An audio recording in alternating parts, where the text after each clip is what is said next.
We begin, Monica, with a performance for the ages. Steph Curry and the Warriors taking on the Kings in Sacramento in a Game 7. Steph's second quarter just getting started. Yeah, he was warming up and getting it going early in this ball game. You could see the look in Steph's eye. It was game time. He was ready. And he was looking in every which way. How does this go in?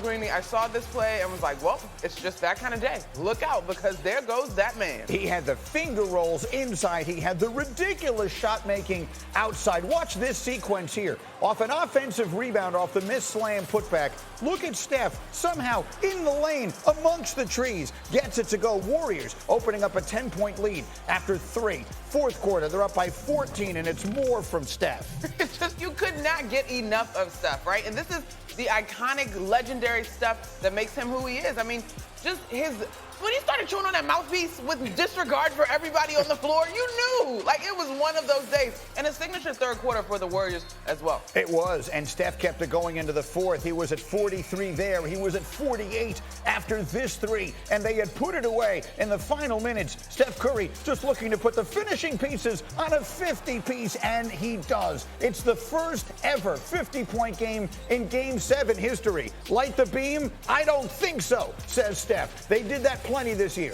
It was a magnificent season for De'Aaron Fox and the Kings, but yesterday was all about Steph Curry. He averaged 33 points per game in this series. He's accomplished a lot in his career, but yesterday, in the history of the sport, he became the first player ever to go for 50 in a Game 7 of any playoff series. You see, he eclipses the record that had been held by Kevin Durant. It is no more. Steph stands alone.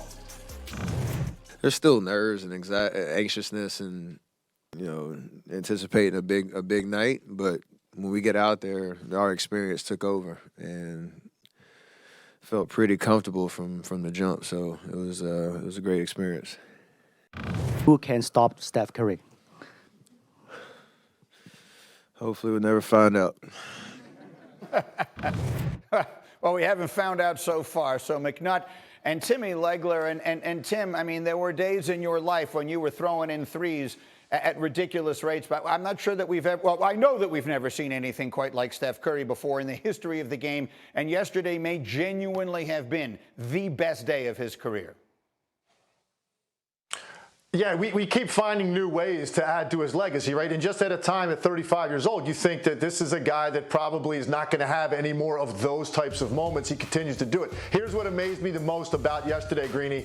A lot of players we talk about that in the moment will their team to win, refuse to let their team lose. And sometimes star players find themselves in that situation in the course of the game, and then they try to take over to make sure their team wins. It's a totally different level when you're already in that mindset when you get to the arena, because that's where Steph Curry was yesterday. You could see the look on his face entering the building. You could see him as the game started hunting shots at a level with a level of aggression that told you he was in a different place. 38 field goal attempts is all you need to know about where Steph Curry was, and talking about refusing to let your team lose a series. That is what he did. And, the array of shot making, we've seen it throughout his career, but I don't know that I've ever seen the full array in one game in Steph Curry's career the way that I did yesterday, between mid-range pull-ups, deep threes, off the dribble, off the catch, 3 ridiculous finger rolls, finishes with either hand, being ridden to the rim with a defender. I don't think he's ever put the full basket on display the way that he did yesterday.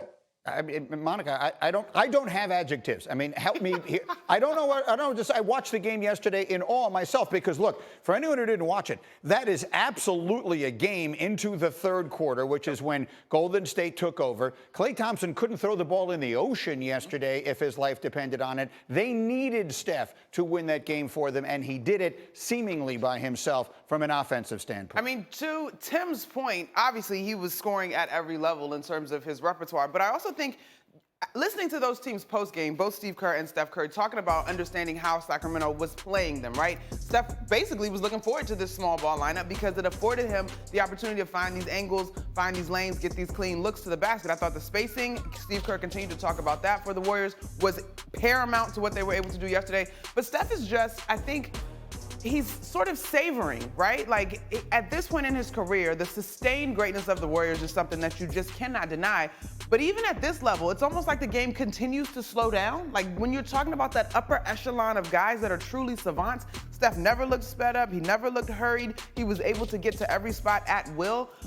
It's just, man. The stuff he did finishing at the rim yesterday, because we've actually almost gotten used to Steph making threes, step-back threes, stuff that you've never seen anyone in the history of the game do. The stuff he did finishing at the rim yesterday felt like almost a new wrinkle, even for him, and it was magnificent. I refuse, by the way, and I know it's not the sexiest part of it, I refuse to allow this conversation to go by without saying the name Kevon Looney. Kevon Looney yesterday, Tim Legler, was the second most important player on that team for Golden State. No way in the world they win that game if not for him on the boards.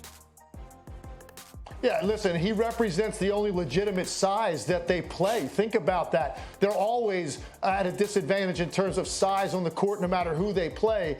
And Kevon Looney makes up for a lot of that. Not only is he just cleaning up every defensive rebound, the number of extra possessions that he will give you. Remember, he had a game earlier in this series with 9 offensive rebounds in a game in which there's no way they win without what Kevon Looney did on the glass in that one. So you're right. Steph Curry, obviously the show, but there are other little pieces that take place in the course of the game from a team perspective that allowed Golden State to take control of the game. And once they did, you could see the pressure mount for the Kings. The air in the building sort of left in a very difficult place to win on the road.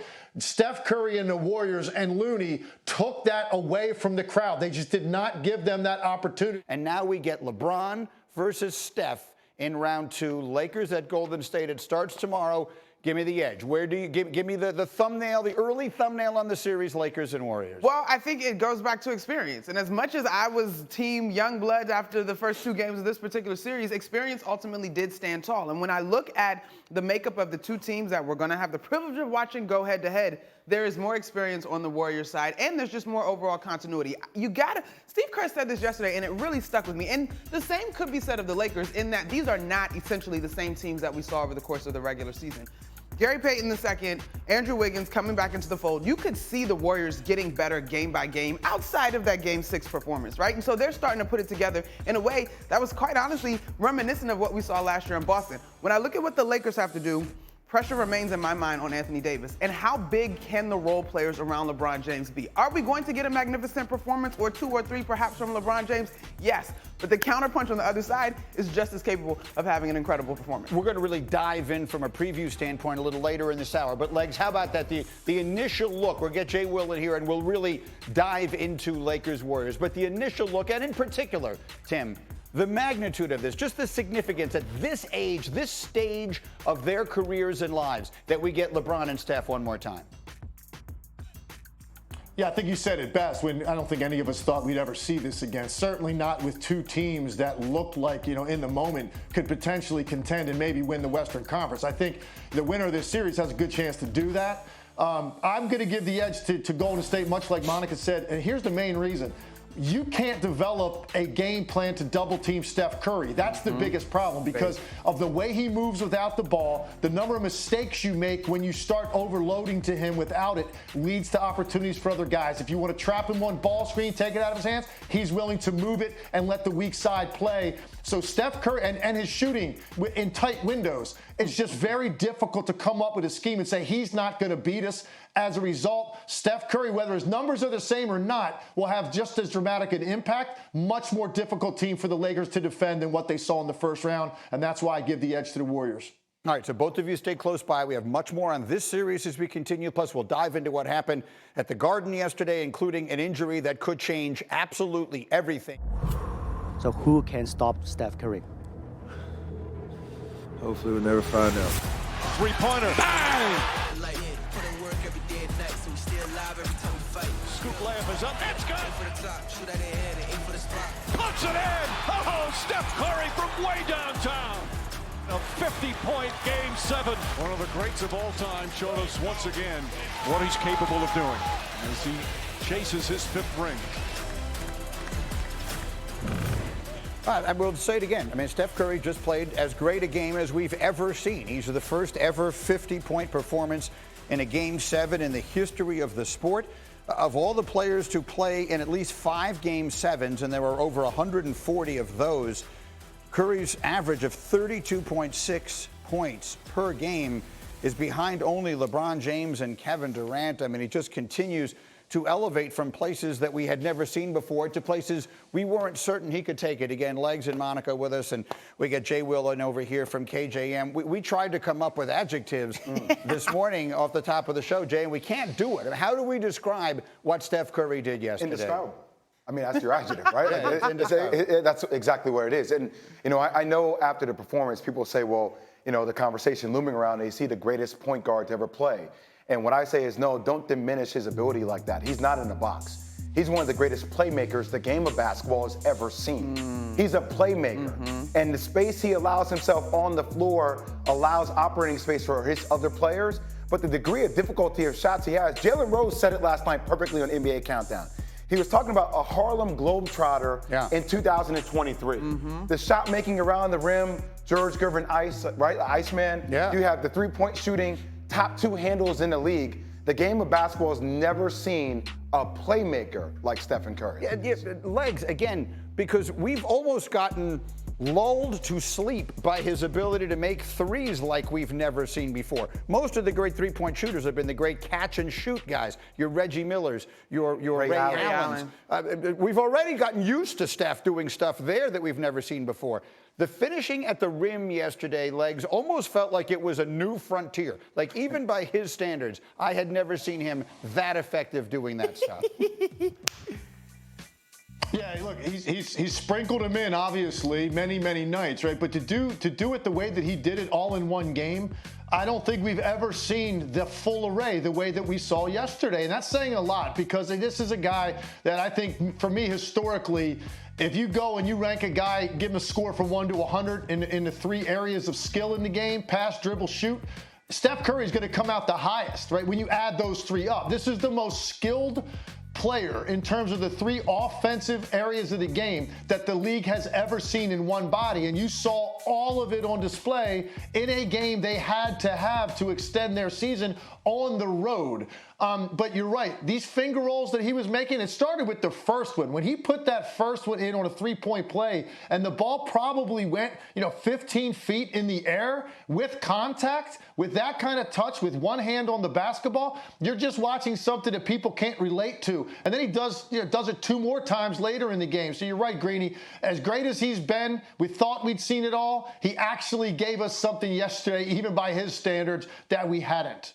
It's a thing of beauty. He's playing a game unlike any I've ever seen in the 50 years I've been watching the sport, and it is a beautiful thing to watch. That said, and he said it on the court with Lisa was doing the game, when he said the next matchup is a totally different animal, right? You're going from the highest scoring team in the NBA, Sacramento. They want to run up and down the floor with you, to a Laker team that, particularly, Monica, since these trades they made around the deadline, are now all of a sudden going to lock you down defensively. So how does everything change, in particular for Steph, as they go forward now into this matchup of LeBron versus Curry? Well, I think in the last 2 victories that you saw for the Warriors, you saw them take advantage of the small ball lineup for the Sacramento Kings.